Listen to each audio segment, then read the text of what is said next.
Hey y'all, welcome or welcome back to Chocolate Covered Pages. I'm Kiona, and in today's video we are going to talk about some historical fiction recommendations because I have been owing y'all some historical fiction recs for a hot minute now. And you know, I am a woman of my word, so you're welcome. You're welcome. Let's get into the video.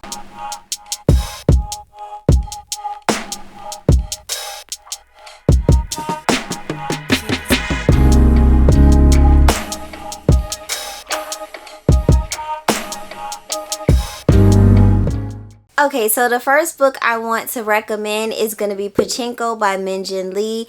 And this book is so good. I read this book a few years ago, actually. And it has very much stuck with me ever since I read it. Like, there's no way I could ever forget this book. Whenever someone is asking me about historical fiction or family sagas, this is one of the first books that pops into my mind.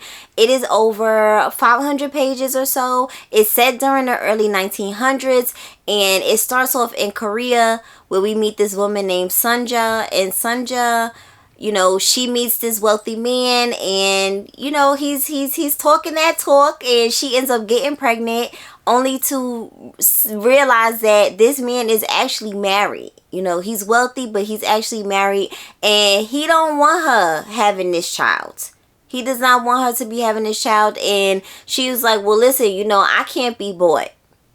I'm having this baby. I cannot be bought. So, you know, what she ends up doing is she ends up coming in contact with another man who's a little sickly, but he's a very nice man, and he agrees to marry her and, you know, take this on, even though, you know, she's pregnant with another man's baby. But he's like, you know what, it's okay. It's okay. We're gonna make it happen, okay? And they end up, you know, moving to Japan, and we see their experience living in Japan. That is pretty much where the rest of the book kind of kicks off, is them living in Japan and what their family life is like, what it's like for the child who grows up, you know, living in Japan, and people are knowing that, you know, people are finding out that he is actually Korean. So this book is, you know, I can't say it enough. This book is very good. I just love, one of the things I love about this book is how layered it is. I will say is that there is one part of this book that actually made me really angry.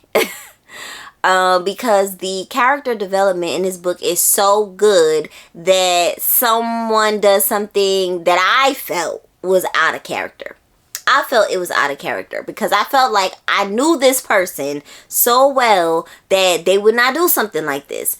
But apparently I did not, because I was like, what the hell? Like, how did this happen? Why? You know, I was just angry, and but I am over it now. I'm over it now, and I can still appreciate the book for what it was, and I think you will too. And furthermore, when I picked this book up, I did not know what a pachinko was. I did not know what a pachinko parlor was.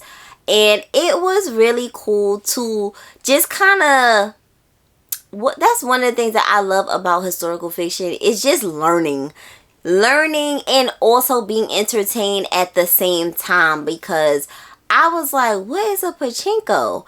And now I know what a pachinko is. Like, it is like a game, you know, kind of like a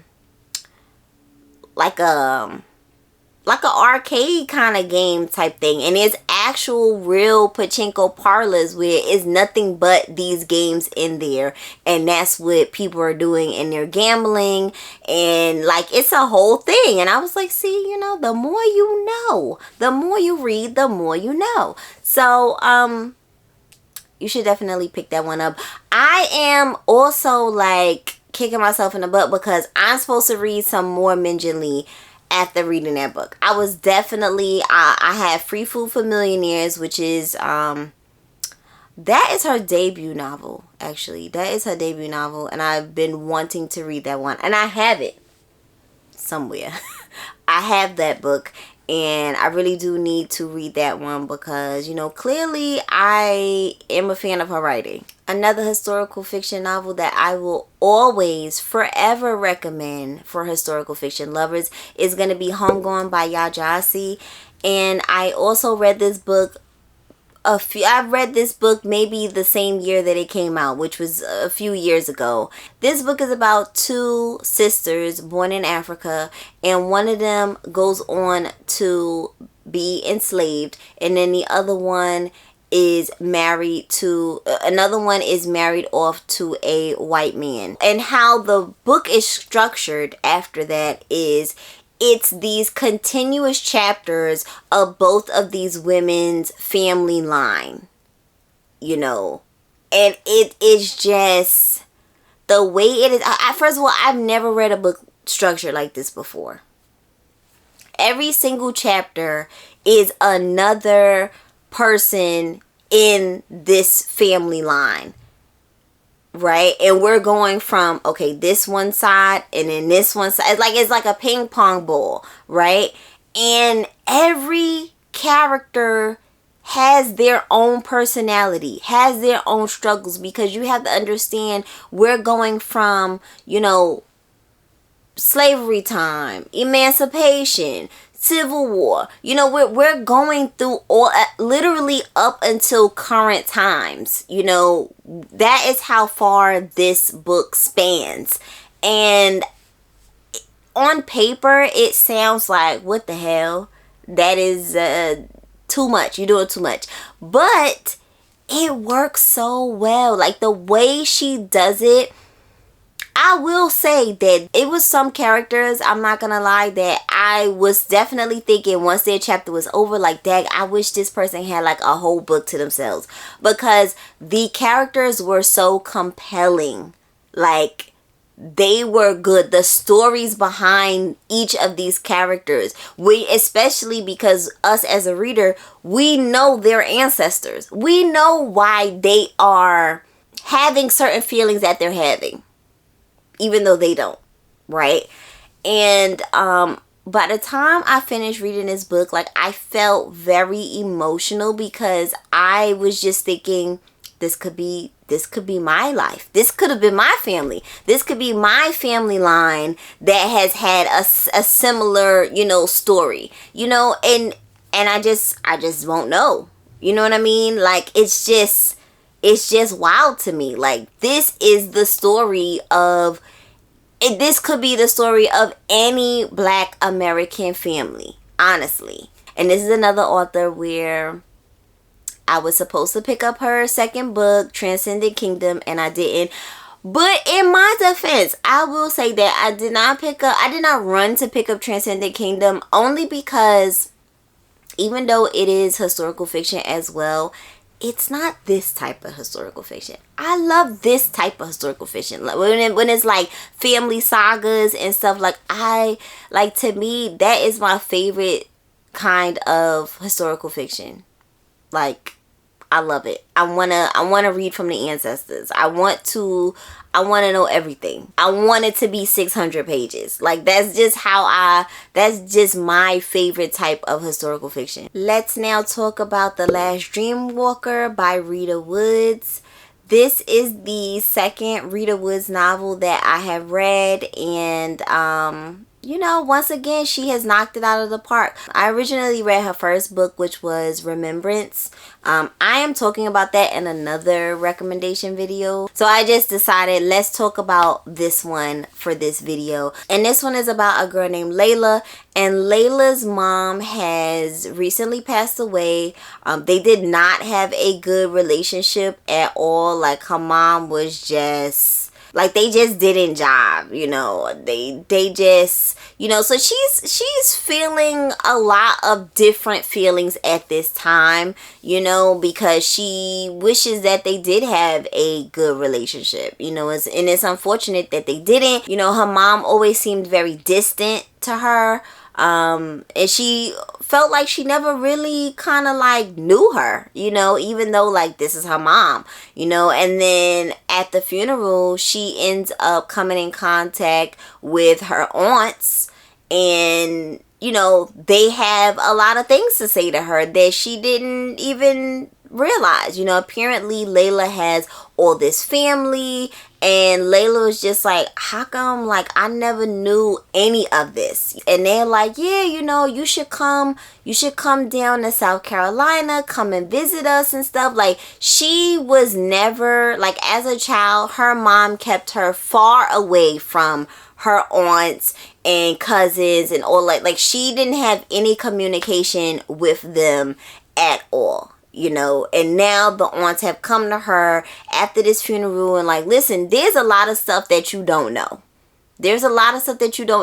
And, you should come to South Carolina and you could probably get some answers. And she was like, you know what? I think I'm going to do that. And, of course, she goes there because otherwise we wouldn't have a book. So she goes down there and she is staying with the aunts, and she is starting to really fully see that she ain't know nothing. Like, she been living a lie her whole life, basically. And she realizes that these episodes that she's been having her whole life, where she would, have these dreams, and she realizes that it's a normal thing in her family. It is a very normal thing in her family for the women to be dream walkers, which is what Layla is. She can get into someone's dreams and completely manipulate it. And she didn't realize that this was like a thing. She, her mom always made it seem like, oh, no, it's like she always just kind of made it seem like Layla was crazy. When Layla would have loved this entire time to have had this confirmed and know, like, no, you're not crazy. Like, this is something that we can do. And she starts to really dig deeper in that. And it's just good. It's just good. It's a great story. And so this is going to be for those historical fiction lovers that also don't mind a bit of magical realism sprinkled about in their historical fiction. I don't mind it, I don't mind it as long as I get some kind of answers and we're not just saying, oh, well, it's a magical realism. That's the answer. I don't like magical realism like that. I don't mind when it's in, but I'm going to need some answers about some things. And you do get some answers. So that's why I am recommending this one, because it's a lot of secrets to uncover in this book, and I very much enjoyed it. Another one that I loved is Wandering Souls by Cecil Penn. This book is about a girl named An and her two brothers. After the last American troops have left Vietnam, An and her two brothers have decided to set off on a path that their father has set for them. He has came up with a plan for the three of them to travel to Hong Kong, and him, his wife, and the rest of An's siblings will meet them at a later date. Well, tragedy strikes and that does not happen. So it really just ends up being An and her two brothers for most of this book, and that is not a spoiler, by the way. It's in the synopsis. And this is really just about An and her two brothers being refugees and trying to survive, basically. They're in these camps. They are waiting for more permanent housing. They're trying to get into the UK. And it just really just talks about what that looks like. And there is another narrator that we get some thoughts from that is actually a ghost. Yes, there is a ghost narrator, and I didn't mind it. I did like the ghost. I did like the ghost in there, because the ghost was thinking some of the things that I was thinking, and I was like, okay, I'm glad that one of us is saying it out loud, because like, the ghost was funny. The ghost had a good sense of humor. But the book itself is not funny. The book itself it's very heartbreaking at times. For me, reading it, I just felt really bad for I felt bad for her, because it just seemed like she was just put into this guardian position out of nowhere. She didn't ask for it. You know, she just happens to be like the oldest. And now all of a sudden, you know, she is responsible for these two boys and making sure that, you know, just first of all, keeping them safe. You know, keeping them safe where they traveling from here and there, right? And then once they get where they're going, keeping them safe some more, because they are, you know, little boys and they want to be destructive. So it's like I said, there's so much more to this book, and it's actually very short. This book is actually very short, but so much happens in this book, you know. And she's just had so much loss, you know. I just felt so bad for her, you know. Grief is slightly explored in this book, you know, but it just felt like she couldn't fully explore it to its fullest because she just didn't have time, you know. She just had all these things going on, you know, with these kids. Definitely pick this one up if that sounds interesting. Another historical fiction novel that I want to recommend is going to be Hold You Down by Tracy Brown. And first of all, RIP to Tracy Brown. This book is so very good. If you have not read it already, I implore you to read it, especially if you are a fan of urban fiction. You don't even have to be a fan of urban fiction. It's just a good story. So much happens in this book. It is set in the 90s in Staten Island. It's about these two sisters, and one sister is, you know, the flashy type. She wants to, you know, she wants a fast car, she wants the furs, she wants money, and all of the things, and she is going to do what she has to do in order to get them, right? And then we have the other sister who's completely the opposite, because she doesn't mind putting in the long hard work, you know, to get what she wants. She has dreams, but she's not willing to take a shortcut to make those dreams come true, right? And then we have both of their sons, and their sons are very similar to their moms, you know. So the four of them are very prominent throughout this novel. You know, we're getting the sisters for the first half of the book, and then the sons that they have are beginning to grow up, and they're having their own things going on.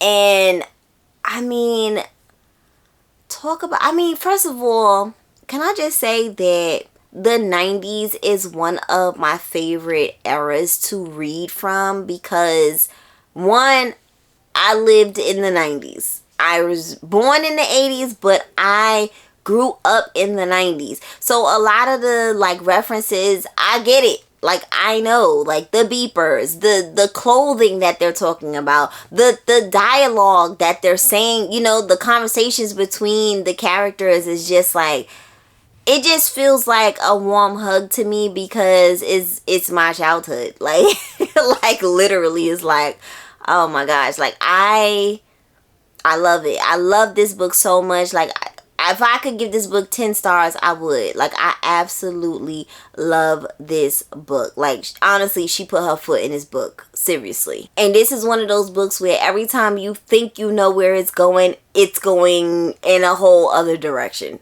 Like, there was literally no way to know how this book would end.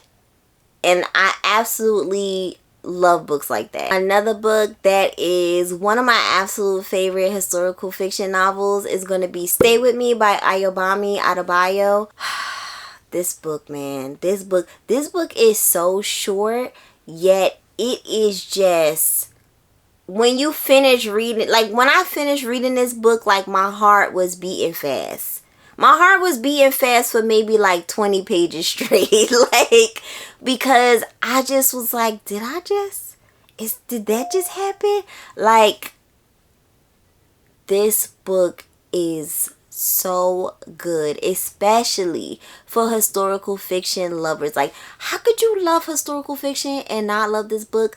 The two, it just wouldn't make sense to me. It just wouldn't make, I would be shocked. I would be shocked if someone loved historical fiction and they didn't love this novel. So we meet this African couple named Yejide and Akin, and they, even though in their culture, you know, polygamy is a thing, you know, it's nothing for the husband to have multiple wives. But they have agreed in the beginning that, nah, we are not doing that. We are going to be married to each other, and it's just going to be us two against the world, right? And that's all fine and dandy, but, you know, as the years go by, you know, constantly, you know, Yejide is not getting pregnant, and Akin's family is, you know, starting to chirp about that. And 4 years have gone by at this point. Out of nowhere, they pretty much show up with a woman talking about that Akin this is going to be his second wife. And Yejide is like, what? Who said that? Like, who is Harpo? Who is this woman? That is basically how the book starts off. And then it gets to the point where Yejide gets so desperate to get pregnant that she does something that she shouldn't do. And it backfires. She gets pregnant, all right. She does. She definitely does. But, you know, there's always consequences when you do things that, you know, you shouldn't be doing, basically. And things don't even end up the way she had hoped that they would. I will say that. It's tough. You know, it's tough when you read a book like that and you feel it. You feel how she's just like, you feel bad for her because you want her to get pregnant and have a child, and Akin to tell this second wife, like, listen, I thought I needed you, but I don't need you no more. Never mind, goodbye. Get out our house. Basically, you know, I wanted that woman out. You know, she's a nice woman and all, but I want her out. You know, I don't want her interfering with Yejide and Akin's marriage because they had a good thing going before his family interfered, you know. So this is just like, the rest of the book is pretty much the fallout from him taking on this second wife for her to, you know, have a baby for him. This book is funny at times. I will say it is funny at times. Yejide she's very humorous. she is. But there was definitely moments where my heart was just squeezed, you know, because I felt really bad for her. You know, I as a wife, I felt really bad for her because, you know, it's unfair. It's honestly, it's unfair. And this book just really kind of puts it out there. And I feel like the fact that the book is so short and the author gets so much into such a short book, like, I am highly impressed. She didn't need 500 pages to get it to us how she needed to get it to us. She got it in, I mean, I think this book is probably like 220 pages, if that. It is definitely one of the shorter ones on this entire list. So that is going to be the end of this video. Make sure you give me a like if you enjoyed it. And also drop down in the comments below and let me know some of your favorite historical fiction novels so I can add it to my list. And if you are new here, make sure you subscribe so I can see you in the next video. Bye!